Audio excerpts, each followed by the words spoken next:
Ladies and gentlemen, thank you and welcome to the workshop. It is the 21st day of November, the year being 2021, and the time is 8:01 East African time.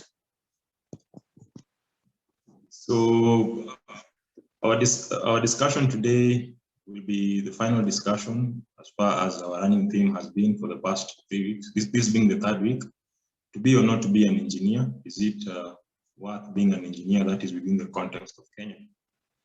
And we've had discussions with the past 2 weeks with engineers. We've invited graduate engineers, we've invited professional engineers, consulting engineers, but now to cap it all or to conclude the discussion, we've invited Engineer Rogers Adai and Engineer Stephen Auma, who are professional engineers in their own right. Between them, they have, I'd say, 70 years of work experience as far as engineering matters are concerned in Kenya and let's say Africa, because they worked all over. So, okay, today we'll also have a Q&A session at the end of the discussion. So feel free actually to ask them, to engage them, whatever it is you'd like to inquire about, kindly do so, because they know, of course, they know more, having been exposed to more than we have.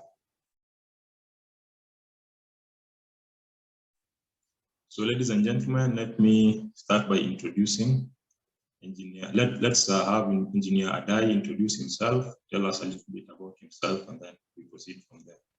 Engineer Adai. Okay, I'll put on the video to put the face to the name. Yes, thank you. Okay, yes. Yeah, good morning, ladies and gentlemen, fellow engineers. Now, maybe briefly, I graduated in 1985 from Nairobi University. Then I just did 1 year at Voice of Kenya, the present day KBC. Then I joined KPLC, Kenya Power and Lighting, in 1986. So I worked there for about 10 years. And then I was a bit restless because we were about, that time we had about 50 engineers in KPLC, and the queue to be managing director was very long. So when they brought retrenchment, I opted for it. So yeah, but initially it was foolhardy because I wanted to do transport business, matatus and so on, because they brought retrenchment and then I applied for it. So I thought I would use the money to do matatus, but that was my worst mistake in life. But why so? Why so? You know, in any business, you'll always be told how lucrative it is until you get in. And from my experience, the best thing is to try small before you put in, you go in heavily. Yes, so, but luckily again, because in KPLC, I was a commissioning engineer, which is a bit of a rare skill in these parts of Africa. So when ABB were opening the office in Kenya, and they heard I was out, they actually called me, so I joined ABB in 1997. I worked for about, to 2003, that was about 6 years. Then I resigned and then started doing freelance commissioning in Eastern Africa, from Eritrea to Mozambique. In fact, in those countries, I've stayed at least 3 or 4 months in each of those countries, from Eritrea, Kenya, Uganda, Tanzania, Malawi, Zambia, Mozambique. So I did that. I was a freelancer for about 7 years. Then I thought, you know, when you're working as a commissioning engineer, you are earning, say, $400 a day. Even if you worked 365 days a year, you can only have revenues of about 12 million shillings. So I thought that way I'm not going to grow very well. So I started the EPC construction as well. So today, that's under ARM engineering. So today I'm doing both EPC. We are doing commissioning. We have a team of commissioning engineers. We also do construction, maintenance, anything in electrical engineering. When you say EPC, not everyone knows EPC. EPC. What's EPC? EPC, okay. EPC means you are given a turnkey job to do. In fact, in the energy sector, the work is actually EPC. The consultant is there. He produces the bid documents, Yes. and then principal designs. Then he comes up with a material list. Then you bid for it, and then once you do, then you now do the detailed design, procure the materials, construct, and then you test and commission. So it's engineering, procurement, and then construction. Construction, and then commissioning. Commissioning. Okay. Yes. Yeah, because before you energize any, whether you want to start a generator or you want to switch on a substation, you must test first before you switch on. So that's what we do. Yeah, so we have a staff of about 25, about half. I mean, we would say about 10 engineers, and then we have accountants, then we have technicians, artisans, the whole range. But when we are heavy, we can even have 150 employees. So it depends on how busy we are in the season. And we are based in, yes. Where are you based, engineer? Funzi Road Industrial Area. Funzi Road Industrial Area. Okay. I don't know if people know Enterprise Road. Yes, sir. Yes, those who know Enterprise Road, the roads are alphabetical. So from Lusaka Road, then you start A, B, C, and then you come to Dar es Salaam Road. And then the next road is Funzi Road. Okay. Yes. Thank you very much. Thank you very much, Engineer Adai, for the introduction. Really appreciate it. Yes. So, Engineer Auma, who's a very prominent voice within these circles. Engineer Auma, yes, kindly. good morning. Good morning, Engineer. Yeah, let me put my face there. Yes. Yeah, good morning, everybody. First of all, thank Namano for waking me up 1 hour earlier than I normally do on Sundays. But it's okay, having a fellowship. I can call it today is the first fellowship of the day today. So a few of you know me, most of you don't. Stephen Auma. I graduated from the University of Nairobi in 1987.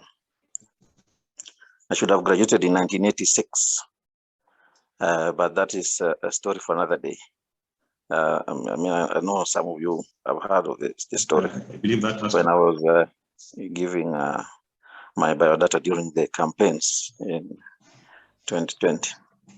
So after graduating with the Bachelor of Science in Mechanical Engineering in 1987, I joined the Ministry of Public Works just here in Nairobi as assistant engineer. At that time, the department was electrical, but we had both mechanical and electrical engineers providing building services. Our chief engineer at that time was Engineer Nyamunga. He was once time an MP of Nyando. He was also at one time the managing director of Kenya Railways Corporation, the Kenya Bureau of Standards. But when he left the Ministry of Works, I think he went to become a director in one of the non-line engineering ministries. So I went there in July 1987 as an assistant engineer. And when we went there wasn't a lot of work at that time in that department. Most of the works were being done by consulting engineers. It was not, we were not able to understand why, because there was a full house of staff in the department, but almost 90% of the work was being given out to consulting firms. The few that were left were what were referred to as strategic contracts, like the Kenya Police, the Armed Forces, National Youth Service, and so forth. So I had a chance to work at Kiganjo Police Station. They were doing some expansion works there. I also worked at Forestry Training Institute in Londiani and Muguga and Kitui. I think there were three institutes. Those are funded projects. And I think those were the only projects I did when I was at the Ministry of Works. But we also underwent some training, very interesting ones for mechanical engineers at Kenyan Railways workshops, at Kenyatta National Hospital, which was a big surprise for us because we didn't know that Kenyatta National Hospital is a complicated engineering establishment. Also. And then KICC. So I worked there from 19. Come again? See, that's KNH is a complicated engineering establishment. Oh yes. You get everything there. I think most of my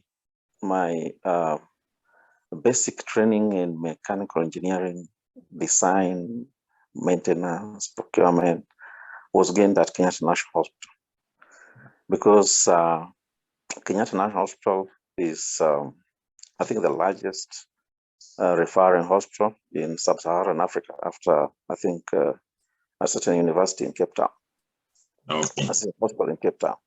So we had all the services, the steam services, the compressed air conditioning in the theaters, and other establishments. Almost everything you can imagine in that we studied at the university was there at Kenyatta National Hospital.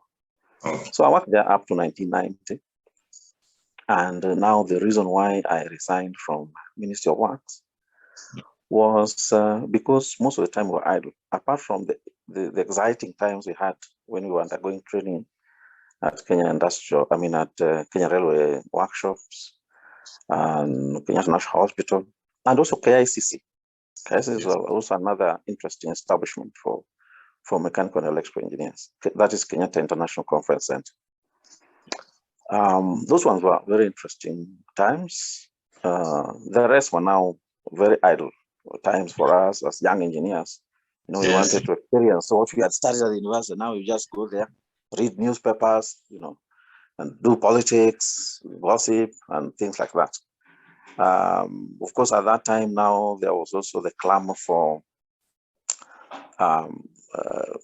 reforms, political reforms in Kenya. You remember in 1992 was the year that we had the first multi-party elections after 1969. So there was a lot of idle talk, time for us, and we felt we were being underutilized. So I decided to apply and look for jobs outside. And interestingly, at that time, we were not really looking for money because we earned enough. I was earning 6,500 when I resigned from Ministry of Works, and it was enough because at the end of every month I found myself with surplus money, because I can remember it's a lot of money. My house, I lived in a 2-bedroom house in Kahawa West, and the rent was 1,100. The fare from Kahawa West to community, because there was a bus which was going all the way from Kahawa West to Kenyatta National Hospital. So I didn't need to alight in town, light at community, and it was 3 shillings and 50 cents from Kahawa West. And then I think we were in Hill Plaza. There was a National Bank there. I don't know whether it's still there. There was another restaurant. The person who was running that restaurant was a pharmacist at Kenyatta National Hospital. So that restaurant was just on the ground floor of Hill Plaza. I don't know whether it's still there. And that's where we used to have lunch most of the time. And I think soda was 1 shilling and 20 cents. Chips was, I don't know, something like 1 bob or something. So 20 bob was enough for the whole day. Fare, lunch, newspapers, everything. So we were having a lot of money. In my case, I was not complaining about money. So I resigned only because I was being underutilized. So I got a job with a company called Industrial Plant, East Africa Limited, on Kampala Road Industrial Area. It was owned by some Kalasingers who had bought it from some Swedish investors. It had been established in 1961, and these Kalasingers bought it, I think, in 1978. So that's why I got a job as a project engineer. And it was a very, very challenging establishment also.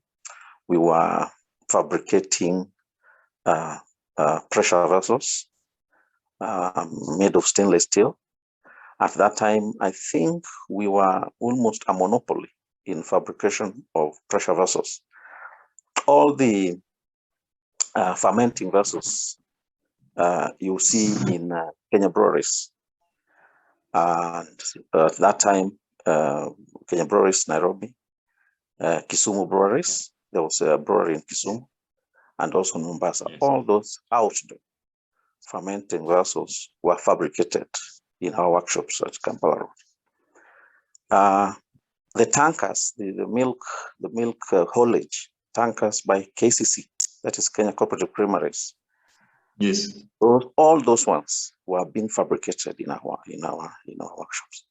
And then we were also making fabricating cranes, the gantry cranes, the ones you use in workshops at the port. At the port we have the rubber tired gantry cranes. All those were also being made in our workshop. So it was a very, very busy workshop, and we were doing almost everything ourselves. So I stayed there for 2 years.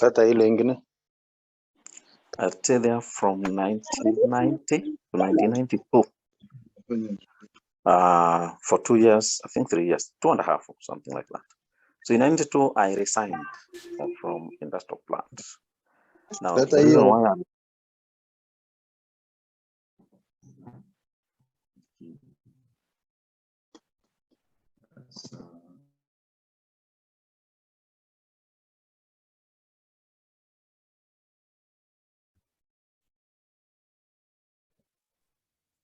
Are you hearing me?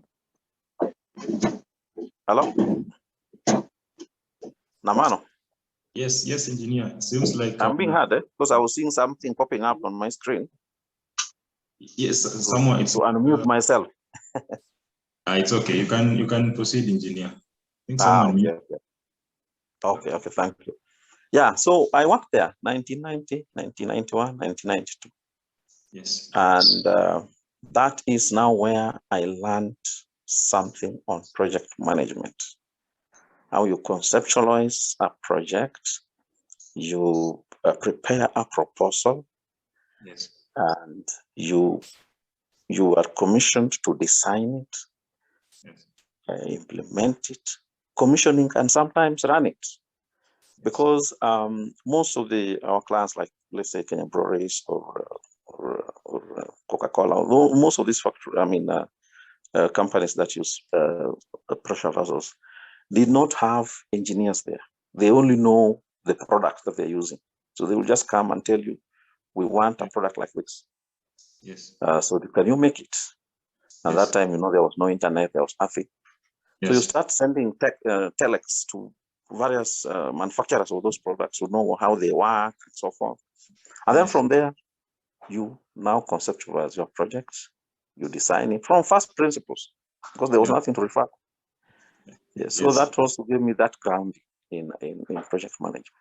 Now, the reason why I resigned from industrial plant in 1992 is because we got a project, a contract from the government of Malawi to design and fabricate a rubber-tired gantry crane to be used at the port of Dar es Salaam, because Malawi imports most of their things from, through the port of Dar es Salaam. So the managing director at that time, I think it's called Singh Sagu, something like that, decided to bring Asians from India to participate in the project.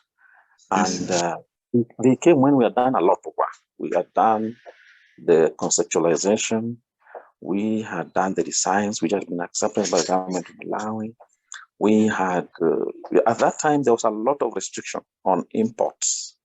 So for you to import something, you had to get a clearance, or you had to get no objection from Kenya Association of Manufacturers to say that they have no objection to you importing that thing, because there's no Kenyan company that manufactures it. Because they were trying to protect local industries. Then there were taxation issues, how to getting exemptions on taxation if it is a product that was meant to promote, exports and so forth. So we have done so much to get all these licenses, all these exceptions. Now we are just busy designing and then start importing the relevant parts that we need, and then fabricate. And then these guys bring Asians to be in charge of us. And most of them, one, they cannot express themselves in English. Two, they cannot interpret drawings. By the way, these guys are very good in once they get the drawing. They are very good now in implementing it, fabrication, welding, all this. They are very good, but conceptualization is a problem. At least for the ones that were. So I got frustrated and said, no, I don't think I'm ready for this. So I registered my company, Kawili Engineers, as a business name first. I said, I want to go into consultancy. So I came back to public works. I told my colleagues whom I had left back there that I'm now in consultancy, in building services. So if you have any job, just throw it to me and we'll do it. So they started referring me to a few clients that they knew. And I didn't have I was operating from my house. So when I get a job, I have to go to public works and give them that work to draw the draftsmen there to do them for me. And then we share the money with them. So that's how I started. Move to now. It's now a limited liability company, the same company that I registered in 1992. I now have an office in Fatima Apartments. Namano, you've been there. Yes. Opposite Studio House next to your center. It was really difficult getting jobs as a mechanical consulting engineer. Most of these services, especially building services, are at that time, I don't know how it is now, because I have enough work, so I don't really concentrate on it much. Architects were just looking for draftsmen to do the mechanical services for them. So after some time, I ventured into water engineering, and I started through an NGO. So I registered an NGO called Plumbers Without Frontiers, and again, with my background in proposal preparation and things like that, I started preparing proposals, submitted them to various donors, until one day I stumbled on a friend, an old classmate in the Ministry of Water, who introduced me. He told me there are programs in the Ministry of Water which are funded by donors, which my NGO can implement. So I went there, submitted my our profile, and we got some funding from SIDA, that is Swedish International Development Agency, and Danida, the Danish International Development Agency. And we implemented, what we were doing was implementation of rural water and sanitation projects, small scale projects of about between 10 and 15 million shillings, just small projects like that.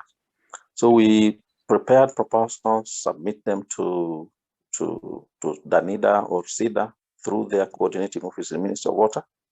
Yes. And we got funding and implemented. So we implemented about 68 small water and sanitation projects in Kenya.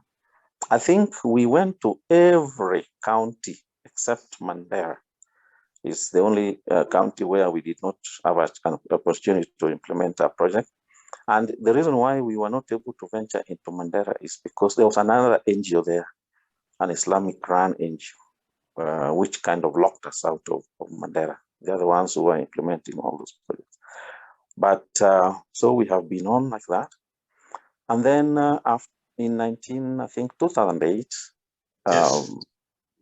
to just expand our opportunities, because building houses was not really Great. well for us.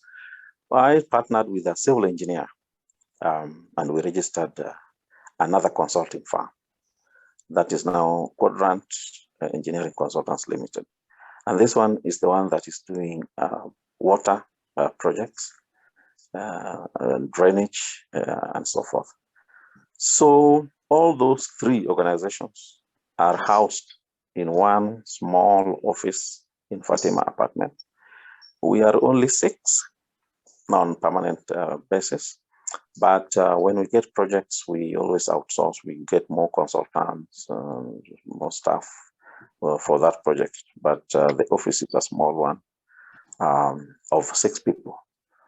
So that is me professionally. But outside my profession, I also do a lot of work, as you have seen. I don't know whether everybody has seen my bio data. I've been a chairman of PTA in various schools where my children go to school. I am a member of, I'm an Anglican, and I'm a member of the Synod, the Diocesan Synod. The Synod is the highest governing organ of a diocese. So I'm a member of the Synod of Bondo Diocese of the Anglican Church. Here in Nairobi, I fellowship at All Saints Cathedral. I'll be going there in the next 2 hours. And I'm a member of what we call the Disability Ministry. And that is how I came to have a certificate in sign language, because we support the deaf members of our church. We have recently started constructing a chapel for them. Yeah. At our cathedral. So those are some of the things that I do outside my professional work. Of course, there's also mentorship of graduate engineers, which I've been doing. Another interesting thing is that my small company, which has been there for, is it 30 years now or something, has produced so many engineers who have gone on to establish their own farms, which have grown bigger than mine. They are doing much better than me, and I'm always very happy to see them go beyond where I've reached. I think that is enough for now. Thank you.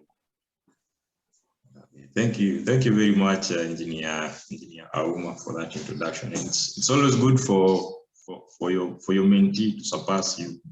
Actually, that is the only way you know you mentored them well. It's like when your child does better than you, then you know you did well for yourself. Exactly. So thank you for that introduction, Engineer. Yeah. So I think we'll move on to the discussion. And the question that is there is it worth being an engineer in Kenya? And to answer this particular question, we'll look at it from the start. That is it worth? Would you, as individuals who've been in this industry for the past 35 years, would you advise a young individual, say your grandchildren or even nieces and nephews, to pursue a degree in engineering? If they came to you to solicit for advice, would you recommend and say, yes, you know what, this is it, this is a good thing for you, this is something you can pursue? Or would you advise them otherwise or not? So I think we'll just go back to Engineer Adai. Engineer Adai, are you with us? Yes, very much. Yes, kindly give us some advice here. Okay. Maybe I'll tell you a little bit about my family. Yes. I have 3 daughters. Yes. And the firstborn is an electrical engineer working with us. Yes. She has even done masters. The secondborn is a civil engineer also. Yes. And then the thirdborn decided to become to do commerce. Yes. Now, there's a reason why I said that. Now, I would say, for instance, maybe I'll start with the firstborn. She was actually one of the top students, I think, I think she was number 16 in 2005 KCPE. Then she was also 85, also in the top 100 in fourth form. So she wanted to do financial engineering. I think they had visited Barclays Bank. I think there's a prestige branch in somewhere in Westlands. Then they were told anybody who is here is earning, I don't know, 300, 400,000 or something like that. So she was kind of pulled to that. But then I told her, banking or commerce or accounts, you can always do after school. The best is to do engineering, and then you can venture into any other line you wish, depending on what you like. So I persuaded her to do electrical engineering. The secondborn, also the same thing. She also wanted to do financial engineering. You know, some of these fancy titles came recently. So she is also an engineer. Now, interestingly, they have started to like engineering, but I thought they would do engineering and then go into maybe banking or doing ACCA, things like that. But I would say engineering is still the best course to do. Now, what people don't realize is that you can join, say, maybe a bank or a company, you become maybe, as an accountant, you become chief accountant. But the problem is self-employment is out of question. Just like you've had Engineer Auma or myself. If you leave a bank even at a high level, you're unlikely to start another bank. So still engineering is the best profession if you want to go into self-employment, unless you want to work until you're 60 something. So I would still recommend engineering to anybody. And again, it's very versatile. You can do anything else other than maybe agriculture and medicine, but the rest you can actually still do even after a first degree is engineering. Okay, thank you. Okay, thank you. What I can say is, Namano is back, but I'm now on the floor. Now, what I can say to start with is that there's no profession that is not worth it. There's no profession that is not worth its salt. If you hear of anything that is there to serve mankind, it means it is there for a reason. So there's no profession that is bad or that's not worth it. So that's number one. Now, to be or not to be an engineer, I think Engineer Adai and myself are those living examples. And if I have, because there are so many people who studied engineering and are not practicing engineering. In my own class of mechanical engineering, there was one guy who dropped out in first year to go and do a theology at St. Paul's. At that time, it was, I think they were just giving diploma. He wanted to become a pastor. And then when we graduated, I think one of us joined, I think, Pricewaterhouse, became an accountant. Another one joined Habitat to become, I don't know, software or something. So for me to have practiced it up to now, and it is non-stop, there is no break I took to do something else. It means it is worth it. So my short answer to that question is yes, it is still worth being an engineer. But that doesn't mean that engineering is the best profession. There's nothing like the best profession. All professions are different. They serve different purposes, and they are good in their own right. So if someone's heart is in engineering, Yes. what I can tell you is that it is worth it and you Yes. pursue. But we should not look at our profession as better than any other profession, because different professions serve different purposes. You cannot compare them. Thank you. Thank you. Thank you very much, Engineer Auma, for that response. So yes, so generally the answer is yes from the seniors in the house who are here with us. So okay, so now you've advised an individual a young individual to pursue engineering. They put in the work, they pursued engineering, they come out with a degree in engineering. So now they begin their professional journey, which is distinct from the academic journey. So now the question becomes, so they approach you again, they say, this is an engineer, you know, now I listened to you and I did engineering. Now I'm thinking of registering with the Engineers Board of Kenya as a graduate engineer. So, engineer, just to, since you're here with us, you can just continue with your response, Engineer Auma, then we'll go back to Adai. What would you tell them? Would you tell them, okay, yes, just put in your papers with the EPK, register as a graduate engineer? Would you do that, Engineer Auma? Yeah, thank you. I think that is that is what I've been doing. Yes. For the last, is it 5 years or so? Because there's a lot of frustration in the career growth in our profession. I can remember way back in, I think it was 1990, where we were being given a talk by Professor Gishaga at Silver Springs. And the issue that was the topic. Although at that time the topic was to register or not to register as an engineer. And he gave us an example of a guy who went for an interview after doing a lot of work. At that time there were no computers, so everything was manual. You prepare your drawings, you write your report. If you're lucky, you get a typist to type it for you. If you're not lucky, it's just handwritten, and it was being accepted, the reports.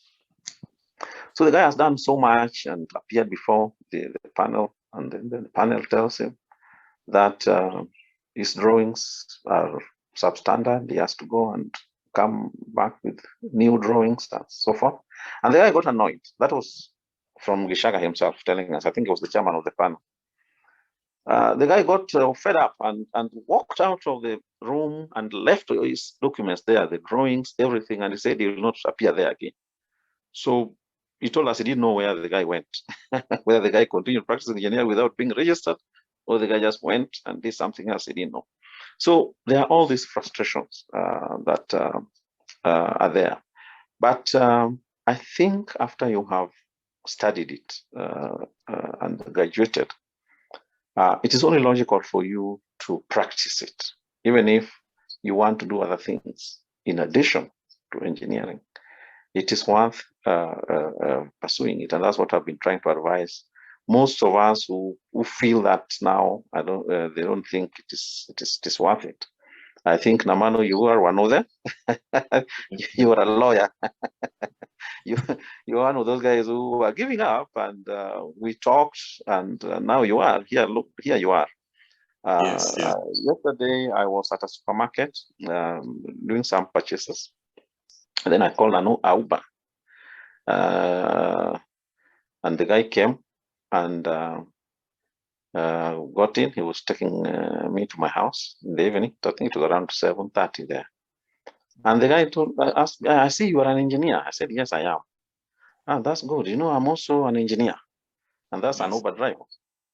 Yes. So we talked, and I realized that this guy is a graduate of TUC.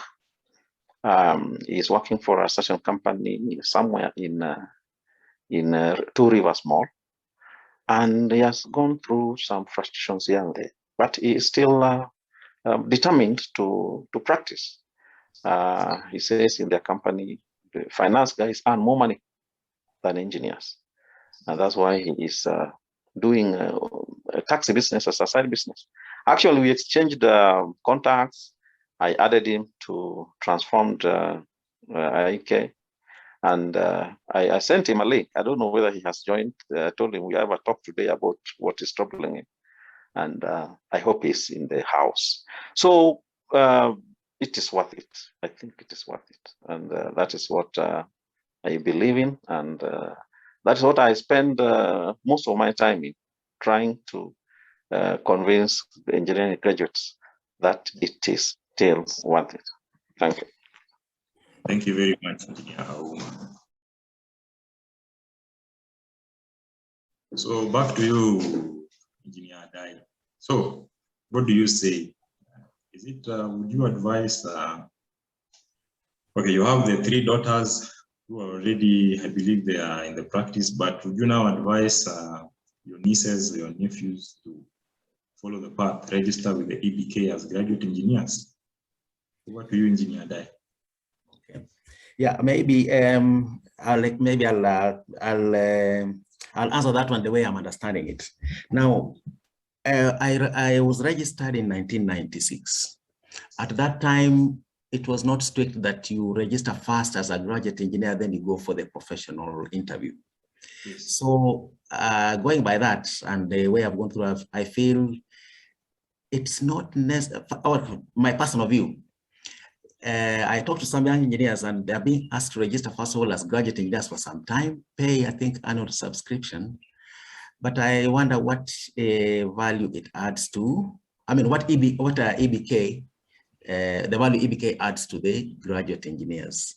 Yeah. Because they are not, first of all, they are not providing the attachments, they are not providing them proper places for, to learn the practice, because it's more of like a personal effort. So I was thinking that it's a bit of a burden to force graduates to pay for, to be a condition that for 3 years you are a graduate engineer. But registration, to me, I think is important. But again, we need to show these people why, what do you do after registration? Because I saw IEK have put a target of registering 20,000 engineers. But then what happens is, what are these 20,000 engineers supposed to do? Now, this has been a failure of, I would say, IEK and EBK. First of all, they've restricted engineering to graduate engineers alone, but they should be looking at engineering as a whole. Now, because of that failure, we have given out a lot of opportunities. Yeah. Now, for instance, in my estate, I stay in Dome Estate, I can see Chinese are doing cabro works and they're doing sewage works. So that means we have restricted the scope of engineers. We cannot be, we should not, there's this mentality that has come up that engineers are supposed to be consultants. In fact, later on, I'll ask Engineer Auma why. I thought he had a very good grounding in industrial plant to be doing pressure vessels. If he had started doing fabrication today, I think he would not be, he would be in another league. He would have started another industrial plant. So, so anyway, so it's worth it. Registration as a project engineer, but again, the onus on IK and EBK to really expand the scope of engineering. Maybe later on I can talk about it. But there's a lot we need to do. Otherwise, engineers are lacking. Like you heard Engineer Auma talking of an engineer who is driving a taxi. It should not be like that. There's a lot of work in the country, but it's not being done. And secondly, because of our own, maybe I wouldn't call it lack of understanding, but our own, maybe we are too narrow. Maybe when you work, say Ministry of Works, or you work in Kenya Power Lighting, you work there 30 years, you never step outside to see what happens. So as a result of that, we have given our work to foreigners. We should not be having foreigners doing small works, not even small works. Most of what we can do ourselves, yes. So we need to show, we need to really change that there is hope. We have to increase the scope of engineers and technicians. Let's not forget technicians and artisans. It should be whole. Then that way, when you register, you know there's something to be done. But at the moment, for instance, when I registered in 1996, my registration meant nothing until ERC said, if you are registered, you get automatically class A1. Yes. Then that one actually, that's the only place I've benefited. But as a professional engineer, I've never really benefited anything from being a professional engineer. Now, in the same vein, if they could change, for instance, I'm seeing ERC is coming up with a raft of certificates to be, and they're conducting interviews, whatnot.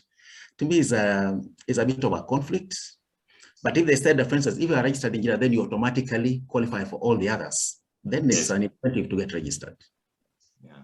But without that, no. Okay, Engineer Adai has gone beyond the scope of the question. He's gone to professional engineering registration, but that is also okay.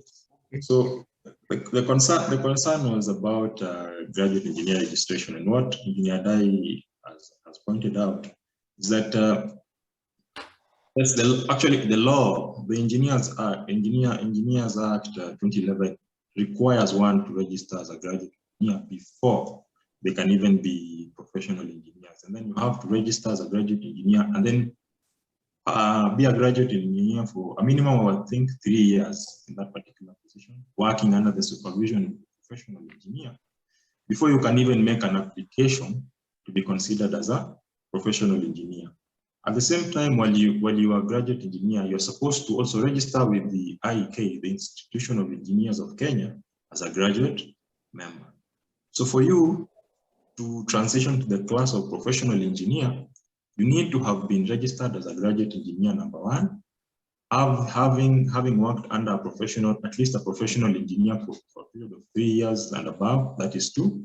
And then you need to be a corporate member of the IEK. So actually it is a legal issue. It is a matter of law. You have to do it. You have no options in the event that you are looking towards working in this particular profession.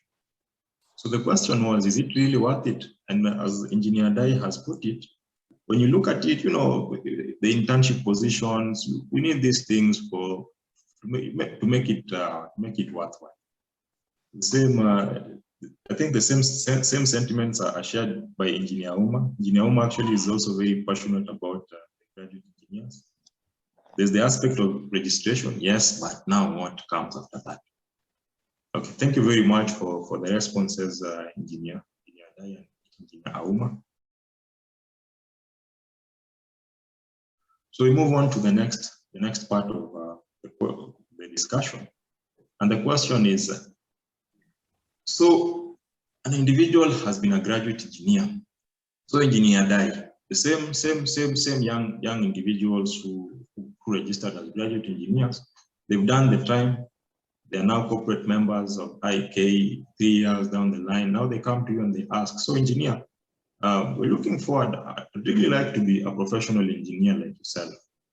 Would you advise me to apply for this particular class or not?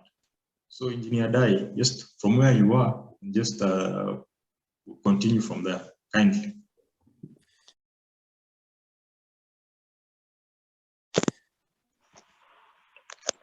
Okay, thank you, Mr. Namano. I think, yeah, that's what I was saying. The way I understood the question was a bit, so I ended up digressing into the next page. But maybe what I would say, maybe I'll go back a little bit to graduate engineer, the requirement to be registered for 3 years, and that is a matter of the law. This now makes me ask, who drafts these laws? I mean, is there an input from IEK? Is there an input from EBK? Can it be amended? Because as it is, graduate engineers are having a lot of problems. I mean, even where to gain some experience is a problem. But anyway, so just ask the question again, Namano, please. The one you asked, just ask again about professional engineering.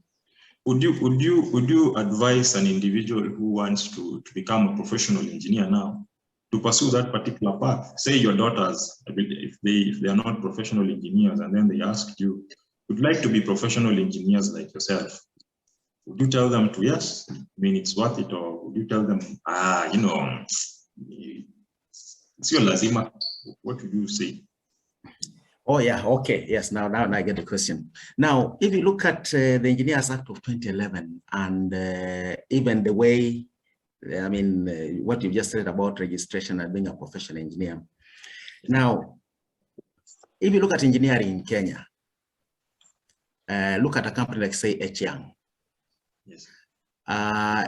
To work as not as an engineer, I mean, an engineer who is able to do design, construct, commission, and so on, you'll find that they really fall out of the status we have as EBK. Or for instance, if you want to look at the windmills, say in Kipeto. Now, that job is given to a Chinese company who will internally do the entire design from civil to mechanical, to transmit, to control, electrical. Now, that group, if you look at it strictly, it's possible to work your whole career without being registered. That's how bad our situation is. We are not capturing everybody and we're not accommodating everybody. Yes. In that. So what I see is this registration and the way it's even structured is putting a lot of emphasis on, say, project management, or it's really suited more for maybe the engineering we have in Kenya, which is mainly building or roads or something like, or civil, I think. Yes. But yeah, but we need now to realize that the real engineering, we have a lot of engineering which we are leaving out. Yes. And amend the acts to accommodate, like for instance, personally, like say someone like myself, unless I'm applying for a meter for a client, what I'm doing, I don't need to be registered in Kenya, because I'll go to, I mean, on the basis of my profile alone, I'll go and commission a power plant in Mozambique. Yes, yes. And even similarly, an engineer from Sweden will come and commission or say, I mean, like recently they were commissioning the converter station at Suswa. Yes. They are out of the way we consider engineering. So we will need to, as a professional body, we need to, that's IK, BK, and us, we need to see how to capture everything such that people don't just concentrate on registration, because it's more geared towards building services. But yes, I would say more than 90% of the engineering is out of that. Yes. So I would say it's good to be registered, but you see, like I told you, from 1996, the only benefit I really got was class A1 up to today. There's nowhere where I really have had to be registered to do any work. Okay. Thank you very much, Engineer Adai, for that for that candid response. Okay. So over to you, Engineer Auma. What do you say? Okay, thank you. Just before I forget, I've seen some few questions, and which I can respond to those ones before I answer that. Can I? It's okay, Engineer. You can do one participant has asked what happens in a case where the organization where you work has no registered engineer. Your bosses are also graduate engineers. What do you do? And I think in the past it was a big problem, because if where you work there's no registered engineer, then that is like the end of the story. But of recent past, and that's where we came in to try to support graduate engineers who want to be registered.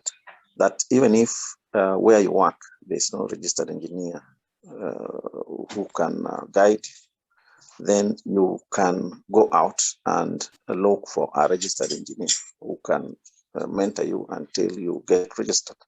And that's why we have all these platforms, all these forums where we network, so that we support those who need registration, and maybe where they work there is no registered engineer who can support them. Now, coming back now to the question of whether once you have become a graduate engineer, is it necessary to be registered as a PE? And the answer is yes. It is necessary. It is logical for you to be registered as a PE once you have started traveling along that path. Why do you want to drop off midway? Travel the journey up to the end. And I think you see, it is I think it's the nature of the modern society today, that money is like everything, or personal benefit like everything. That if there's nothing in it for me, then why should I be there? Why don't you also ask, what about if somebody will benefit by my being there? Yes. Will that be a motivation enough for you to do it? For instance, Engineer Adai is saying the only benefit he got was getting some license, isn't it? But if he were not registered, he would not be in this forum. He would not have been invited to talk to participants here. So that is also another way of looking at it. So we should look at issues not only from how we benefit or how they benefit us, but how from that position others can benefit from you. So once you have decided to be an engineer by training as one, and then you get registered as a graduate engineer, that's like a badge, you know, to show that yes, you are there. You have been trained as an engineer. The next step is now to be registered as a professional, so that you can do two things: one, practice in a way that is recognized in law, and secondly, train others, mentor others, so that they can also become professionals. So that is my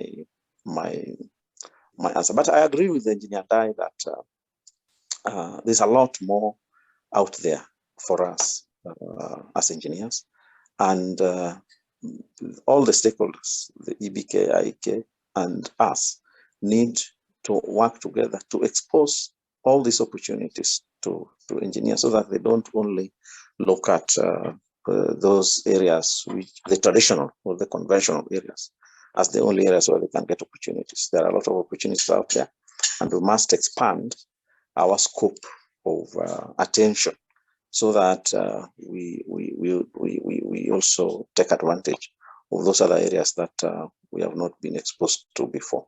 So we have a lot to do, and I think we have started it. We are now. I think you saw recently, EBK wanted panelists in other areas which in the past were never being referred to, you know, telecommunications, aerospace engineering, and things like that. That is an attempt, you know, to widen this scope.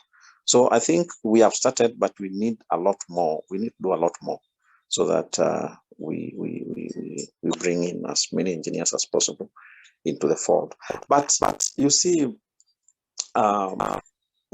every profession is regulated, and I think that is important. I think all of us understand the reason why professions must be regulated. Otherwise, people will abuse it, and it can cause a lot of damage.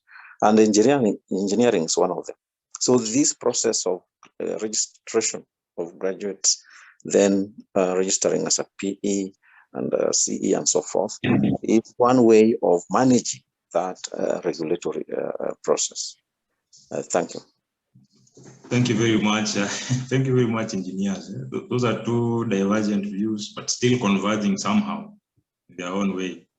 So to Engineer Dai, to him, you can practice, you can still undertake engineering works without necessarily registering as a professional engineer.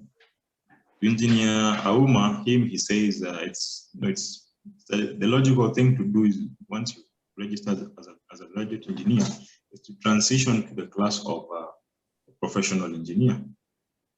So with those two perspectives, again, they converge at the point where they say, so Engineer Auma and Engineer Adai, if I'm getting you correctly, there's engineering beyond building services, which is actually true. And if the act were to be relooked at or reviewed, it would have to look into the aspects that also fall outside the scope of building services and the like.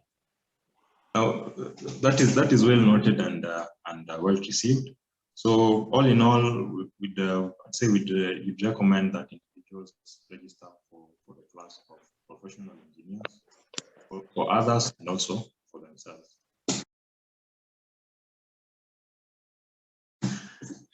Okay, so So, so up to that point, now here's where now I have to engage the two of you and ask. Engineer Adai has been a professional engineer since the year 1996 or something, if I'm getting him correctly. Engineer Auma has also been a professional engineer in, I think from, I don't know when, but I think 1990 something also. I think you'll clarify that, engineer. So the thing is, once you become a professional engineer and you practice for a period of 5 years under, say, the guidance of a consulting engineer, you can apply to be a consulting engineer, which is a higher class now, above now the professional engineer. In our past discussion, we had Engineer Moshe and Engineer Shama. Engineer Shama is now a consulting engineer. Moshe is a professional engineer who wishes to transition to the class of consulting engineer. And to them, they say, now, this class, this is the apex of engineering, which is actually true at the moment, with the exception of accredited checkers, whom we don't have at the moment. My question to you is, you've been practicing as professional engineers all these years, more than 5 years, but you've yet to register as consulting engineers. So I'd like to ask you, Engineer Auma, just from where you are, why is that the case? And are you considering doing that or not? Engineer Auma, kindly. Oh, okay, thank you. I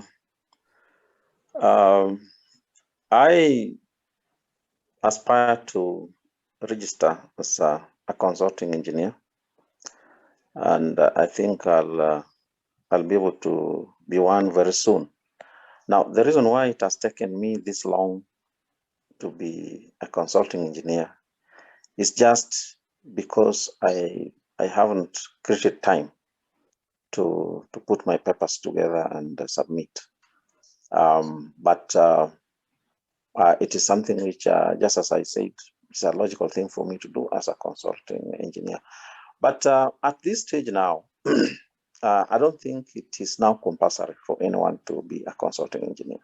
After you have become a PE, now depending on your career, depending on your practice, you may not be in that dispensation where you want to practice as a consulting engineer.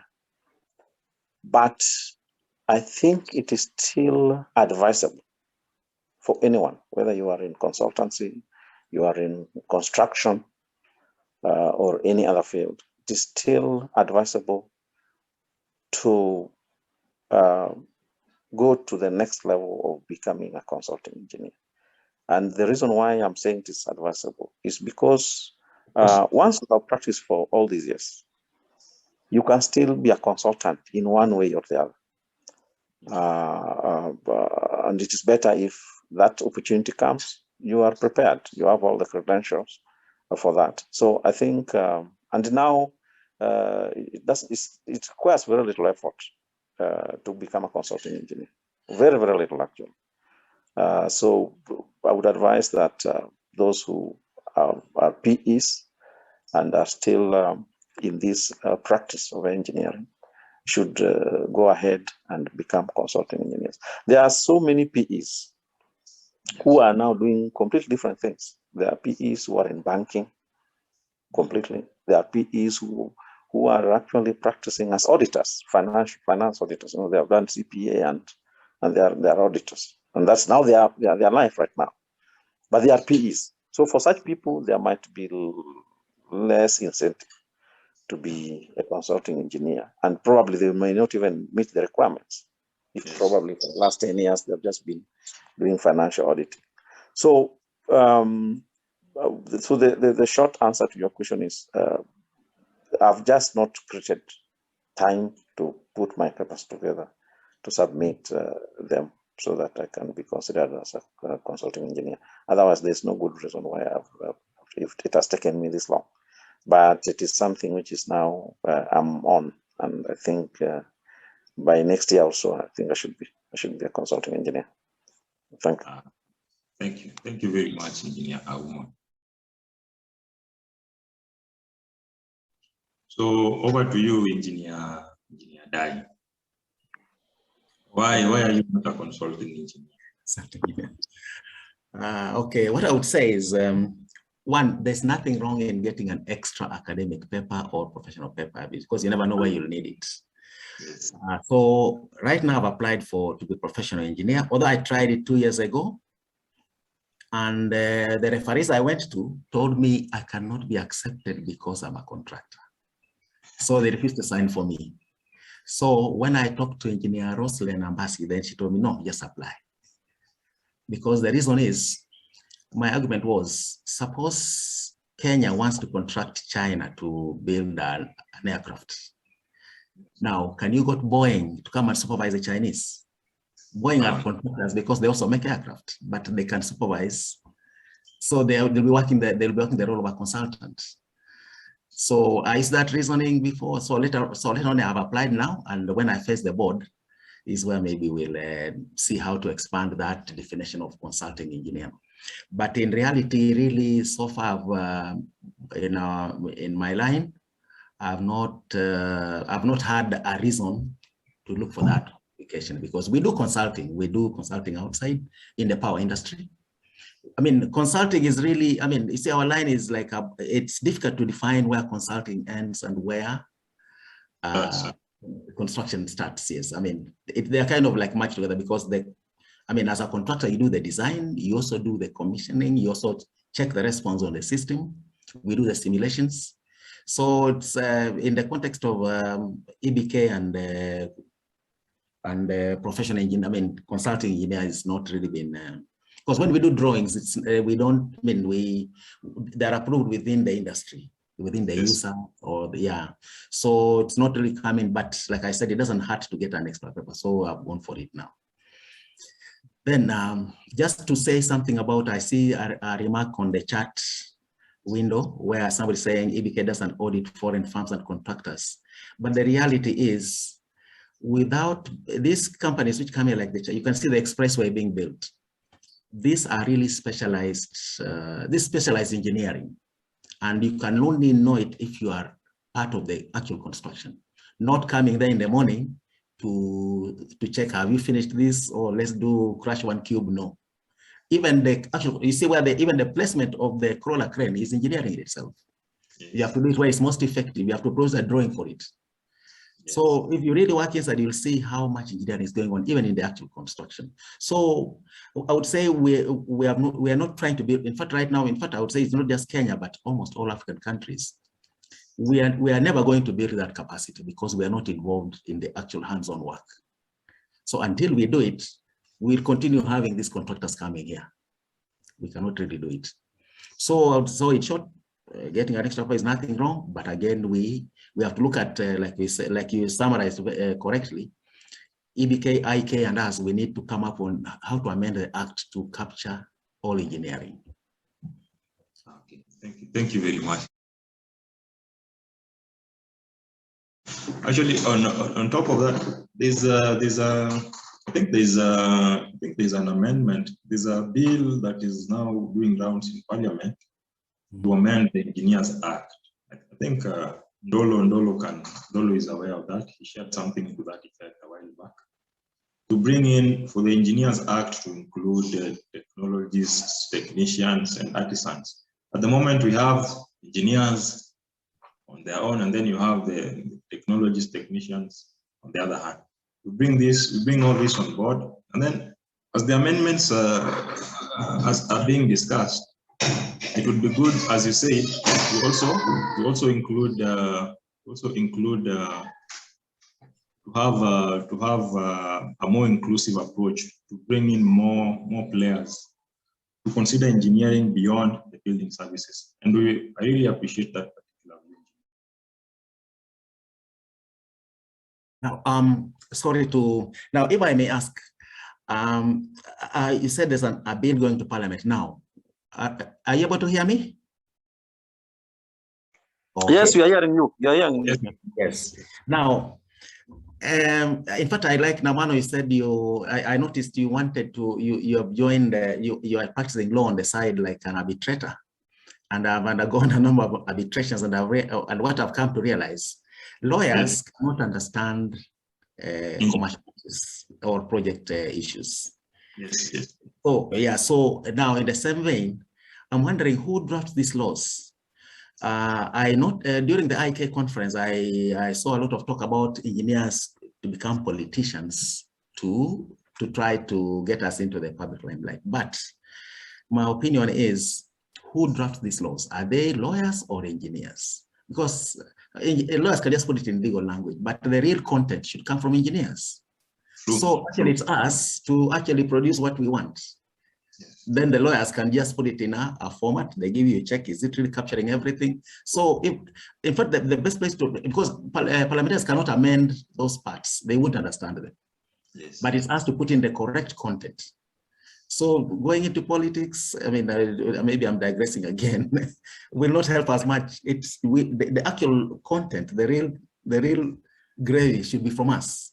Yes. Yes. Yes. Actually, that is true. That is true. That is actually true. That is very true. Yes. That is actually what we are trying to do here. We're trying to make the conversation about us now. At least we need to be out there doing things. The issue has been us. We know everything that we want, but we stick in our own, cocoons. We discuss our issues there, and then it stops there. Yeah. Now at the workshop, this is now an approach to bring engineers like you on board, who know these things, who are aware, and who can speak up and say that this is what we need, and this is how we want it done.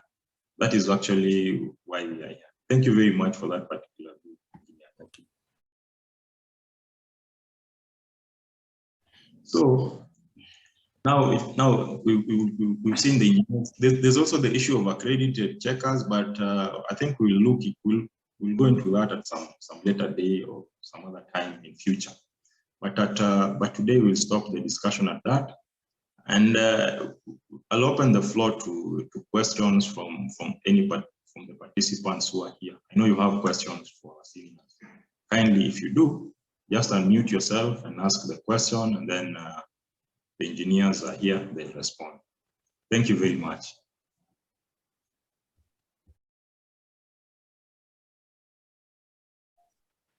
Engineer Namano, I would like to ask a question to the two panelists.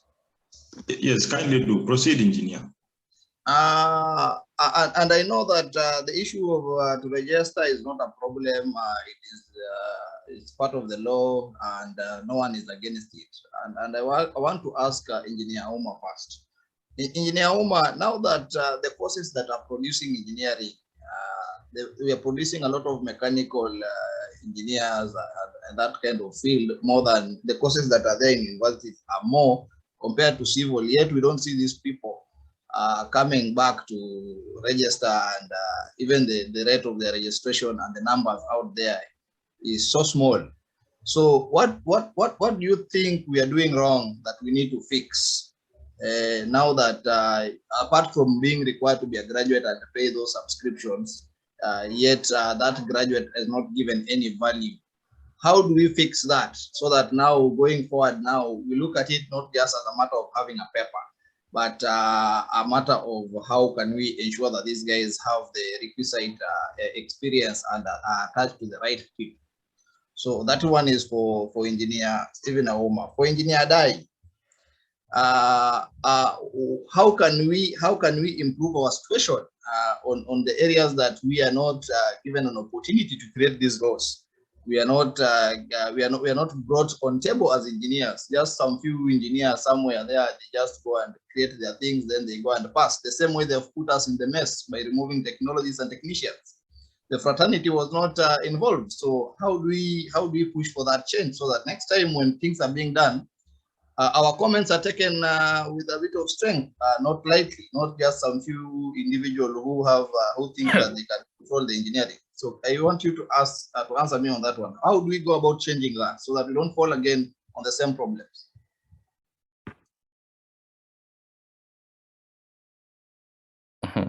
Yes, maybe I can also add a question and also some response. Yeah, there was a time I think ring fencing was actually the order of day in all professional bodies. And then during that time, I think the 2010s, between 2009 to 2011, there was a huge focus on let us look at all the job descriptions and all that, and then we are able to ring fence the jobs that should be done by engineers, and then also isolate some that should not be done by them. This, instead of working on our side, it actually did work against us. There were positions, I remember the adverts were full of energy engineers, water engineers. There was also so much on environmental engineers. There was a lot on issues to do with climate change, agricultural engineer, food security engineers. But then suddenly, after the ring fencing proposals, this thing changed. Now they are no longer engineers.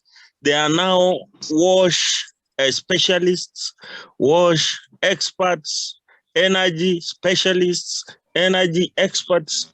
Then I was a bit concerned and asked, why is it that there was that big drift? Only to realize that there were letters, I don't know whether there were letters or what, certain HR were able to say that they got information that actually engineers were not allowed to practice until they become professional engineers, which means these lower positions, which seemed lower, were actually now opened up for everybody. And funnily enough, if you look at those positions, even now in the county, the same problem is what we are facing in the counties. Instead of issuing threats, how I wished they would have called a conference of all the HRs and then discuss how best they can support already those who are in those positions to transition and also to support those people to make impact in the society. I think that would have been better than issuance of threats, because issuance of threats has made us lose a lot. We are seeing certain positions, especially in WASH, now that the northern Kenya areas are opened up for development. We are seeing also a lot in the Somalia, South Sudan and all that. Now they are going for public health people. They are going for people who did environmental science. And then engineers are locked out. Some WASH officers are even people who did agriculture. So that is my worry, that at times dialogues work better than threats. Yeah, maybe so that is something I think the EBK and IK, they need to change the strategy from threats. I think that worked in the colonial days, but now it's more on dialogue. How do we share our heads together? How do we help? I think if that approach will not be changed, with more threats, engineering fraternity will be pushed in the bush. Thank you. Thank you very much, Roy Okoth, for that particular perspective. Now, before we can proceed to answering that, Engineer Rogers and Engineer Auma kindly respond to Abdi Fattah's question and then come and address the concern from Robert. Thank you very much. Okay. Thank you. Abdi asked about mechanical engineers who come out and they just fizzle out, not transiting to become PEs. That has been a big problem in our discipline of mechanical engineering. And I think the problem is both historical and also the nature of the discipline itself. Historical because if you look at our economy is a developing economy, and the industrial sector of the economy is not that advanced to an extent that we rely on technology that is foreign. And when we come to our industrial sector now, you find that the need for mechanical engineering is mostly at operational level, at the technician level or technologist level. There is very little need at professional level. And I think that is one reason why most mechanical engineers, especially during our time, were going into other fields. You join let's say East Africa Industries, and you become a factory manager. Yes. And then they start training you in something else, something very, very different from your engineering background, because they now train you to give them value, to produce for them. And that has made us lose a lot of engineers to other professions. So many of us are accountants, just as I said, and so forth. But now, what we are trying to do, which I think some of the participants are already alluding to, is to widen that scope and try to still make it possible for those who are working in environments which are not mainstream engineering to still be, so that it's possible for them to be registered. And that way, I think we will bring most of the mechanical engineers to the fold.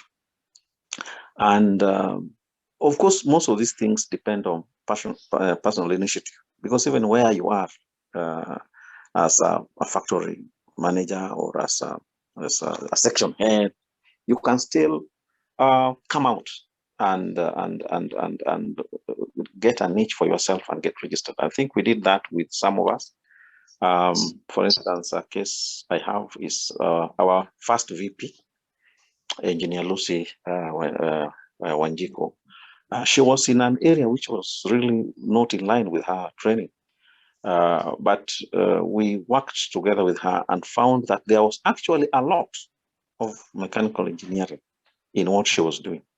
And she was surprised that there was quite a lot, and she managed to get registered as a mechanical engineer just from the work she's doing, which she thought it's about civil engineering.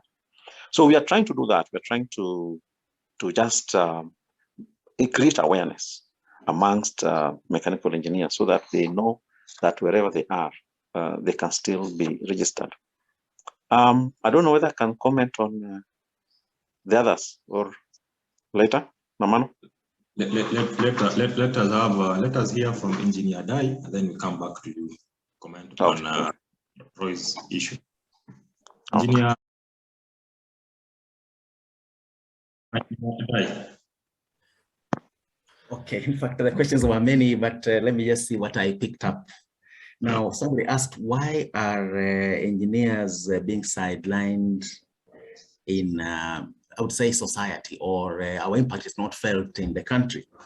What I would say is, if you ask for an appointment, you want to see the Minister for Finance as IK or EBK, you'll always get an appointment and you'll be taken more seriously. Yes. But if you go as an individual, it's not possible. So what I can say, I think these two organizations have not really executed their mandate, or they are not representing us well. For instance, if an act is being done, I suspect these acts which are going to Parliament, like Engineers Act, if you look at EPRA acts, chances are they give a consultant, maybe it's a lecturer, to come up with that. And then you find it goes to Parliament, and this lecturer has never been in industry. Yeah. So they put up what they understand. Like now, I get, sometimes I wonder, if you look at, say, EPRA, it's supposed to be a regulatory body. It's just like the Federal Aviation Authority in the US. The people on that body have been in manufacturing before, like in Boeing or McDonnell Douglas. So you're regulating something you understand. But if you look at EPRA, sometimes I wonder, is there really a commission? These are, when I look at them, they are actually engineers who are also, I would say, in the middle of their career, also learning. but they are a commission. They are regulating an industry. Then they give so these are things that IEK and EBK. If you are regulating something, you should know the entire industry. Yes. But as it is, I don't know. They are regulating it. I don't know how they are doing it. Now, if you look at, for instance, like Procurement Act, I think it was 2020 or 2019, I got a draft and it came from a lawyer. So I was wondering, was EBK and IEK given a chance to comment on it? And who came up with that? I mean, when they're drafting it, why isn't EBK or IEK also giving an input? Even just look at this year, was it this year when MPs threw out a bill of 40% local content? I went to IEK and asked them, are they going to respond? They never issued us. It was this year. It was just, I think, 3 or 4 months ago. Yes, a few months ago, yes. And I asked, and they're going to give us, nobody. I even went to the office, nobody responded. And then somebody even wrote an article that in Kenya, non-engineers are doing better management than, in fact, it was an HR person wrote an article in a newspaper. I even posted it, and yet I even went to the office and I think she's in charge in the IEK office. I think there is, what do you call the head of that place? It's Engineer Linda. Registrar. Yeah, it was, then I asked them, are you going to respond to this article? And I told them I'm even willing to draft the article. Then I left my country and they never came back. So these things are of our own making. Now, okay. So, I mean, that's what I'm saying, you know, EBK and IEK, actually, they are the ones who have got the powers actually to make these changes. In fact, with their mandate, I mean, the fact that they are created by an act of law, they can actually seek an appointment even with the president, and he'll be given an audience, and they can push matters. It's just that I think we're going by way of lobbying, politics, treating MPs in that one, to me, does not help. And you can also use law courts. We've used courts before.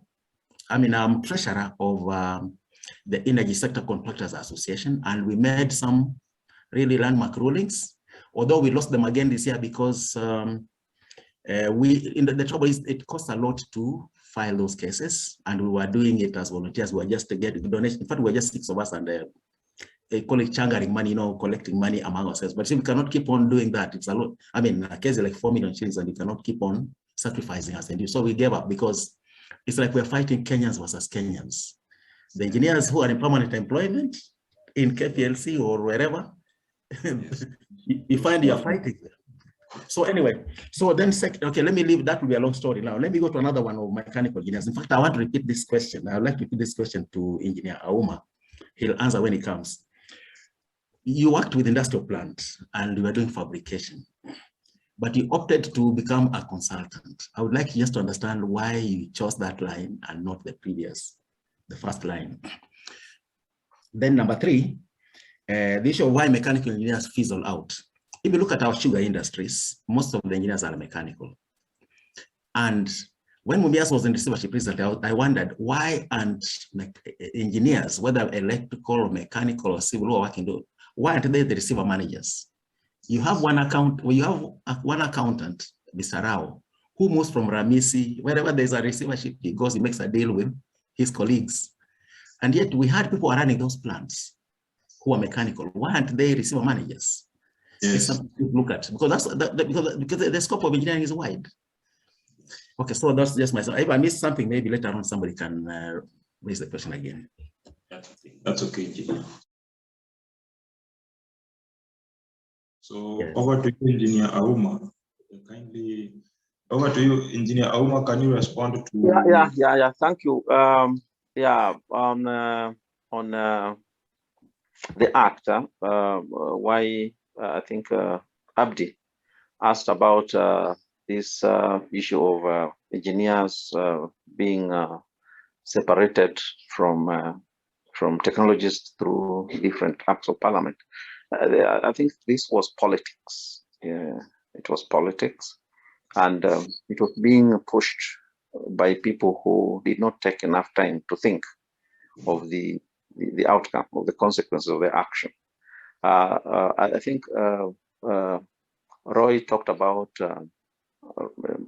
protectionist measures, bring fencing and so forth. And I think that's what these people did when they were removing the technologies from being associated with the engineers. They thought that they were going to, the technologies were going to kind of dilute their tough. So they wanted it for themselves. And that's why those of us who were promoting the Engineers Act at that time decided to remove the technologists. And it became, it backfired because when they were rejected, they now operated as people who are rejected. And they went ahead and also found theirs. And now engineers have realized their mistakes and they are now trying to bring them back, which is a good thing. I think all of us in the same industry should be together. So I hope they will accept and join with us. And this now also supports what Roy was saying, that instead of giving threats and thumping our chests that we are tough and we can do this and that, it always helps to talk, to collaborate with all these people so that we move together. You spend very little energy, but achieve a lot. But if you opt to fight, you spend a lot of energy and achieve almost nothing, just as Engineer Adai has confirmed. they went to court. they achieve nothing, but they spend a lot of money and resources and time and everything.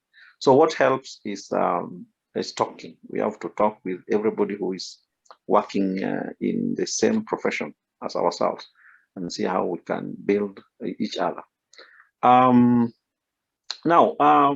These acts of Parliament, even the Engineers Act, of course, it was being promoted by IEK. IEK was the driver of Engineers Act, but they relied on some lawyers. We have members of IEK who are advocates of the High Court, and I know one of them actually is the one who drafted the Engineers Act.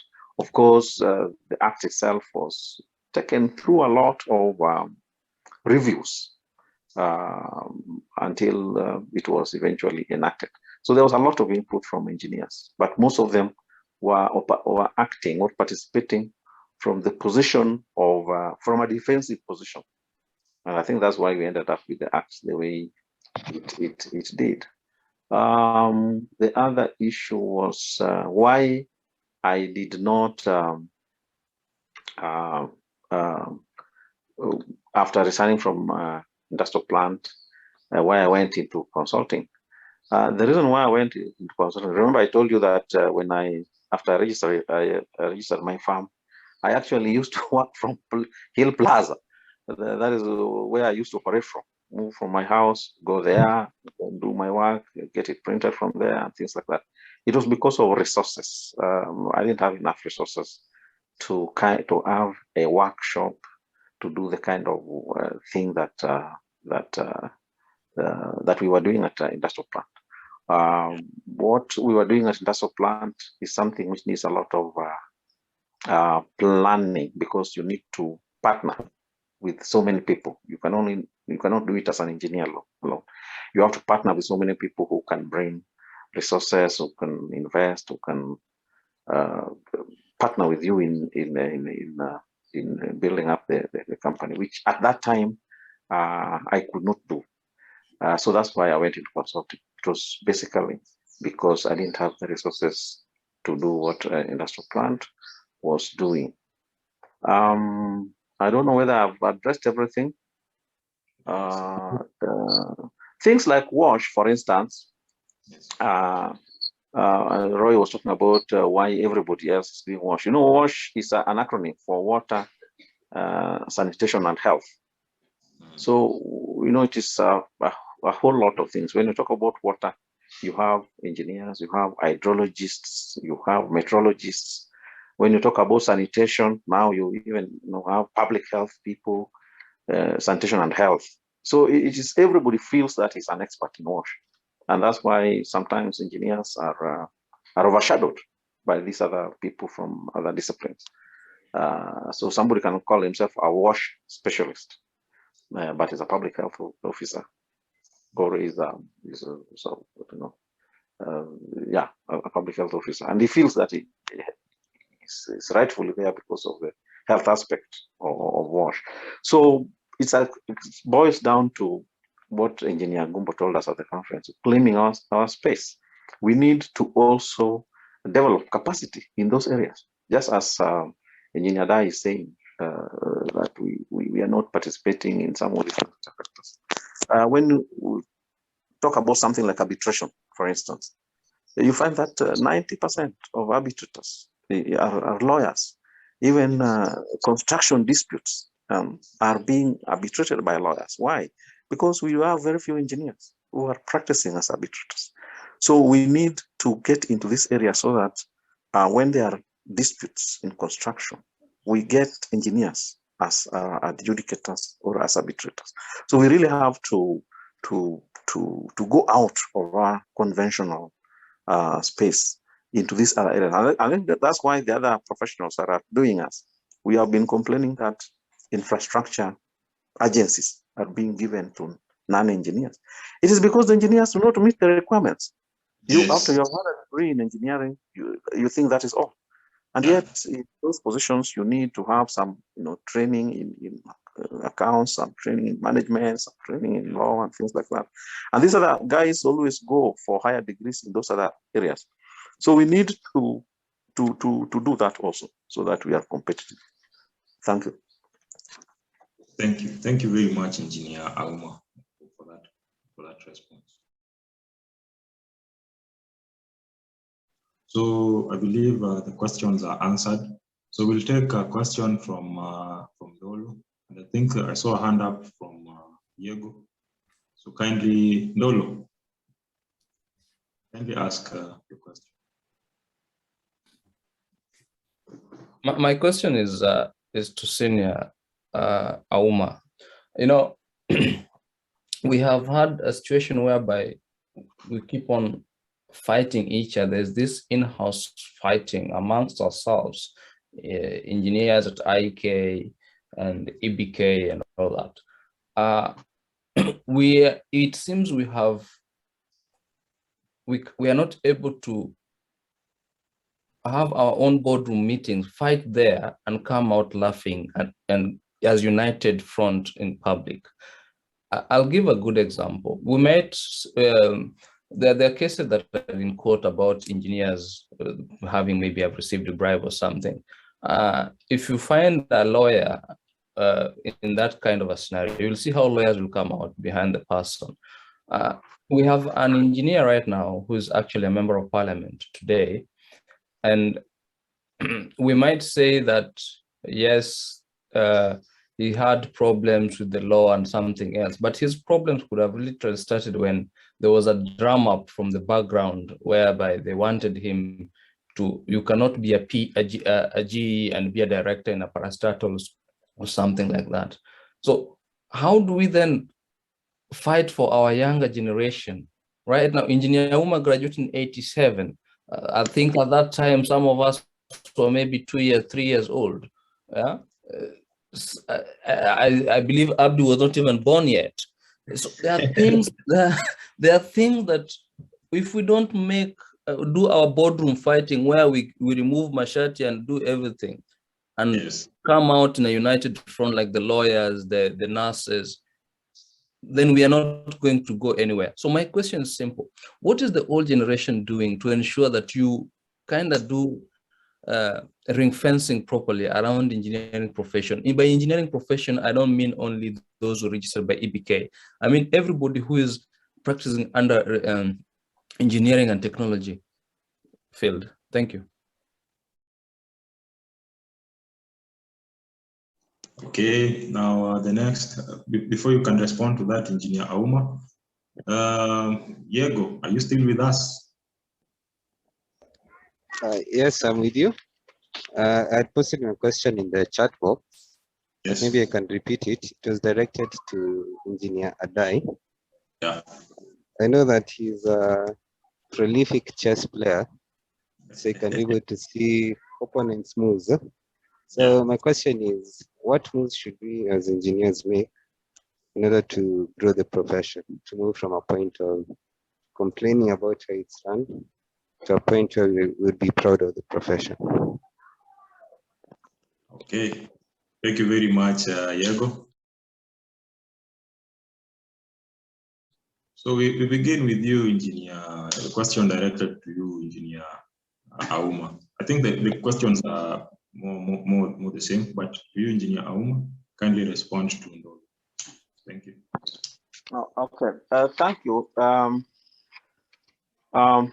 First of all, we have to give credit where it is due. It is true, as Engineer Adai was saying, that we have slept, as it were, on our job for a long time and allowed these other people to outsmart us. But recently, I think IK has tried to claim our space. It has made a lot of effort in advocacy. And I think we are now being heard. IK is being heard in areas where they never used to be heard before. EBK has also tried to remember when Roy was talking about ring fencing and giving threats. EBK is trying now to get these engineers, let's say someone who is a graduate engineer, is an MD somewhere, maybe is being referred to as a chief engineer in another organization. They are trying to mop these guys up so that they can become PEs. They are not just abandoning them that way. So they have tried, they have in the recent past, I think it just needs a bit more effort. And it just, what they're doing is not feasible because I think they slept on the job for a long time. And now it has become so enormous that even what they're doing appears to be a drop in the ocean.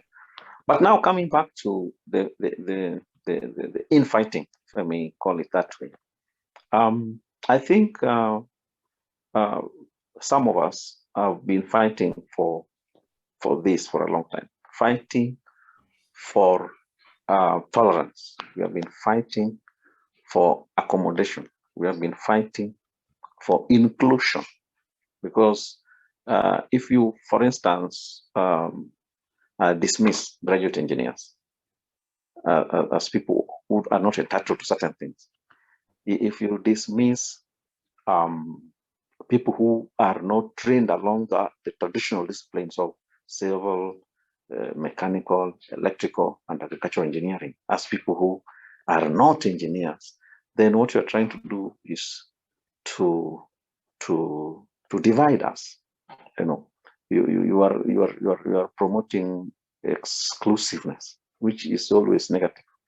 So bringing everybody together, trying to find relevance in even those people whom we think have been trained along the in disciplines that we think are not engineering, in quotes, will go a long way in reducing the infight. Because once we include everybody, once everybody feels that he belongs, well, everybody has a sense of belonging, then there's no need of fighting. Right now, we have a lot of acrimony amongst graduate members of IK because they are being denied their fundamental entitlement to just vote, you see. So that one is already a big issue. And you will see that our institution is spending a lot of resources, spending a lot of time to ensure that they don't, that's negative energy. So we need to try to reduce some of this discontent. And once discontent is reduced, definitely there will be no need to fight amongst ourselves. We'll now focus on other things up there. And then even if, because we are human beings, some of these things you can't avoid, even if there is that disagreement, do we need to go to court? Do we need to fight each other in court? Why don't we solve them through other means than just going to court? You see, so those are some of the things we are also trying to promote. And in my mind, I was thinking, as an individual, I might be wrong, that the old guards, they say old habits die hard. So sometimes the senior most engineers we have in our profession may not be that flexible to change their approach to things. why don't we just carry out a revolution in our profession and promote these young engineers and let them take over the leadership of our profession and throw out all of these, these seniors. They have done a lot for us. They have built the institution until the institution has become something that is recognized. So we thank them for that. But going forward, to promote inclusivity, to promote tolerance, the young engineers now should come up and take over the management of our profession. I think that way, because young people have that tendency of accommodating each other, accommodating new things, new ways of doing things. So probably if they take leadership of IK, which will come in good time, I think we may realize some of these dreams that we have about unity in our profession. Thank you.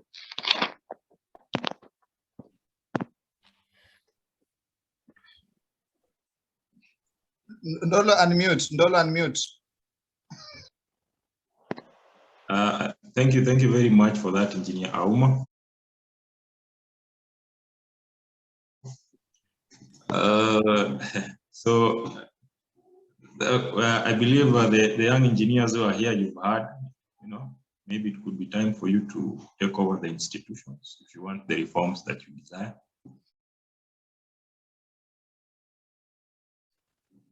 But now over to you, Engineer Adai. There was a question from Mr. Yego. He says you are a national champion in chess. So you may know a thing or two about what we are supposed to do moving forward, in addition to what Engineer Auma has just said. So what do you think? What do you say, Engineer? Okay. I mentioned that the first time I saw the Procurement Act amendment, I think it was 2020 or 2019. It came from a lawyer. But like Ayego said, I'm a chess player, so you'll be surprised that our problems stem from the Procurement Act. Now, if you look at the Procurement Act, it was copied, I think they copied from the same place all over the region. If you go to Uganda, Tanzania, Zambia, whatever, they are almost similar. So it's like they copied from one source and they never edited it. Now, that act, the biggest mistake is that it does not provide for entry level. Now, we say, for instance, we want engineers to be contractors. Now, yes, you can be experienced in an organization or a company, maybe doing roads or whatever. But if you leave that company and you come outside and register a company, I mean, you register your own, you find that you cannot, because the rules are very strange. They say you must have a certain minimum turnover. Yes. You must have certain minimum experience, not yes. Personal, but company. You might be very experienced as a person, but you are illiterate as far as they are concerned. So that means there's no entry level unless you, in fact, what I've found is that there's a lot of conmanship going on. People produce fake papers. If you now do your first job, now you can refer to that job with confidence. So that is wrong. This is where IK should come and start the amendment.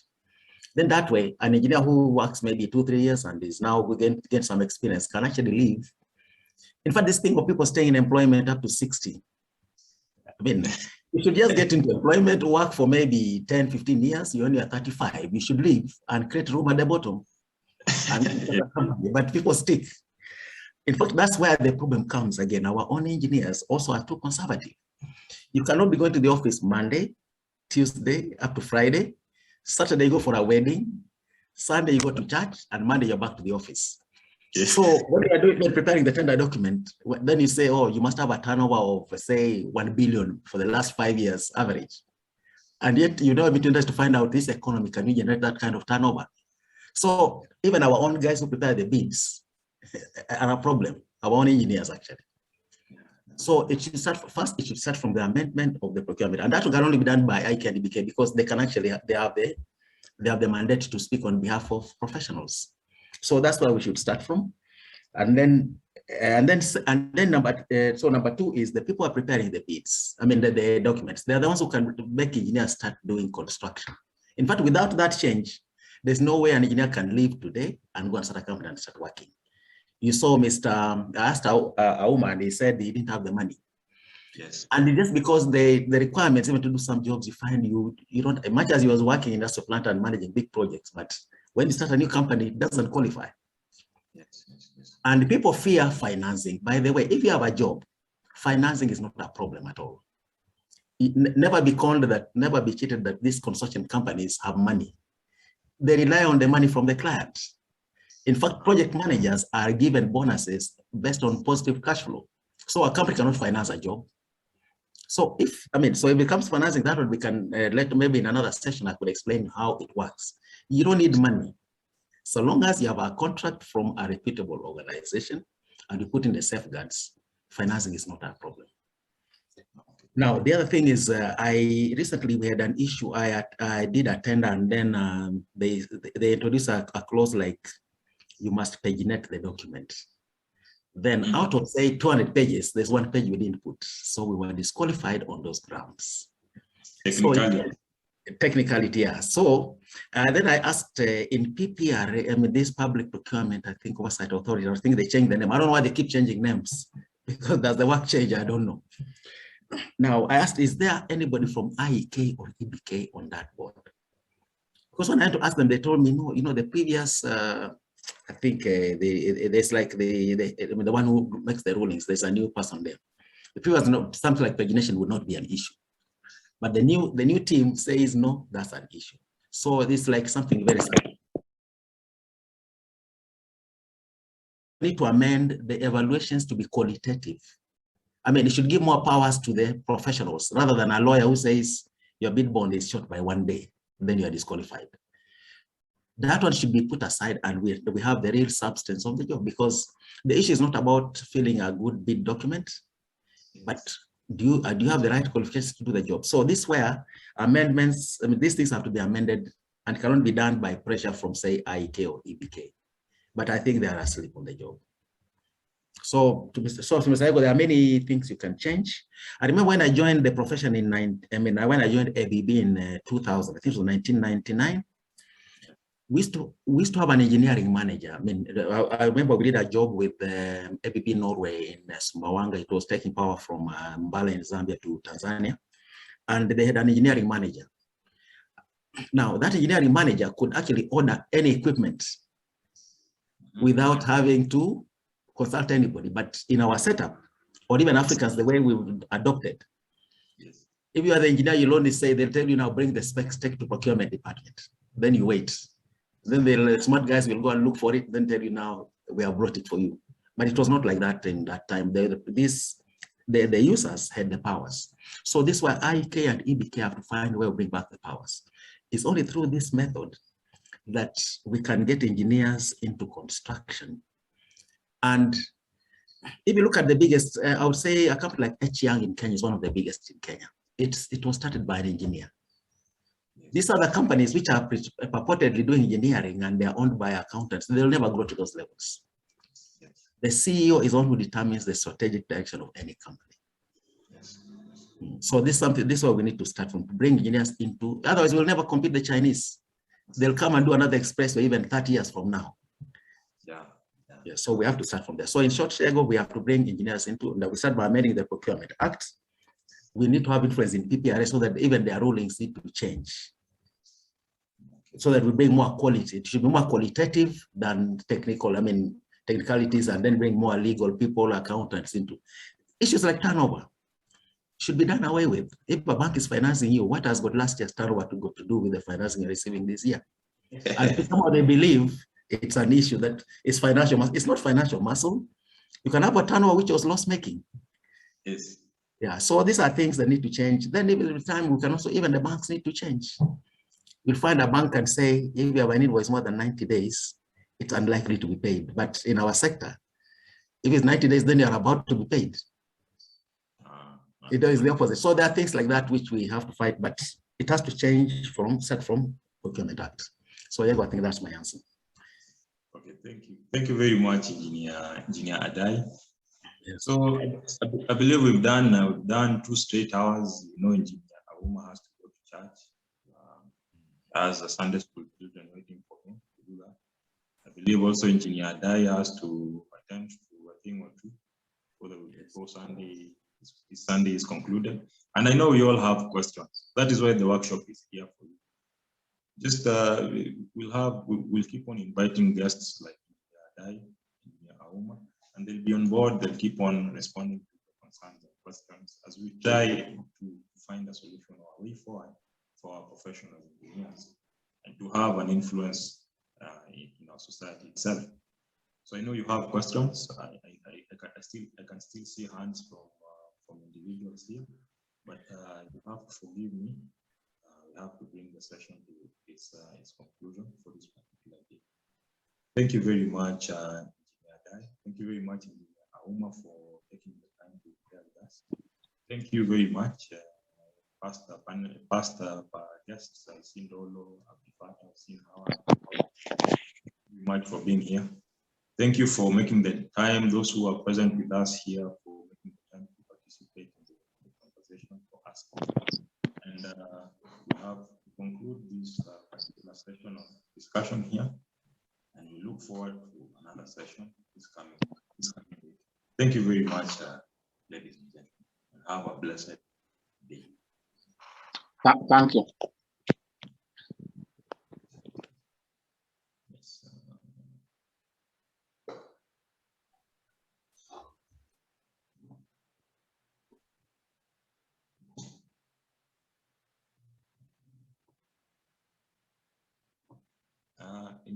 Engineer Ndolo.